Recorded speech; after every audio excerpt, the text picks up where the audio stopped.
Your past few years have been deeply frustrating ones. The pandemic hit and boom, your social interactions were curtailed. Your professors were digital. Cherished campus rituals were off limits. Many of you felt cheated, and with good reason.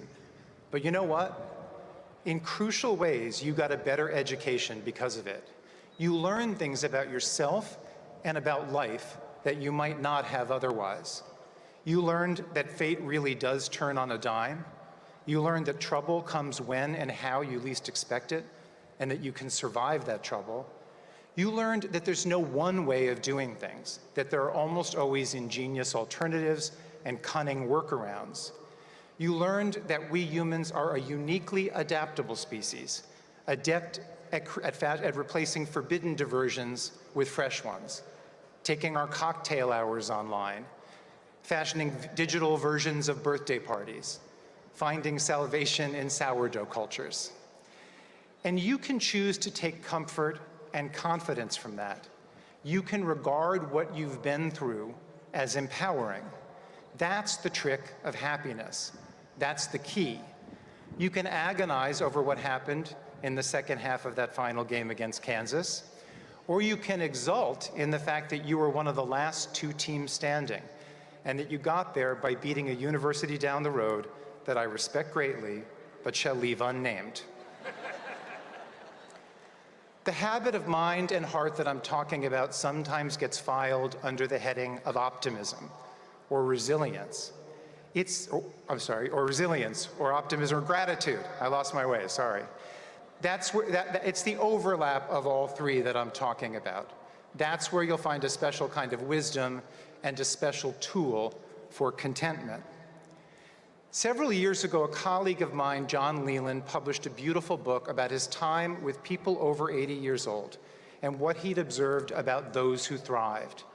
That cheerful cohort embraced their agency over their emotions. As John wrote, take the blue pill and you're bemoaning life without the sharp memory or the job that once made you special. Take the red pill and you're giving thanks for a life that still includes people you love. You can go to a museum and think, I'm confined to a wheelchair in a group of half-deaf old people. Or you can think, Matisse. The title of that book, Happiness is a Choice You Make. I came to this stadium yesterday to test the teleprompter, and I was suddenly flooded with anxiety and anger. The angle of the screen, the size and the shimmer of the text, they represented a potential disaster for eyes like mine. I cursed my lot, but only briefly, because then I thought the extraordinary privilege of being here with you eclipses any snag. So what if I resort to a printout or I stumble? I still get this moment. I still get this memory. I'm not recommending complacency. I want you to coax the best from the people around you and from yourselves. I want you to reach high and dream big.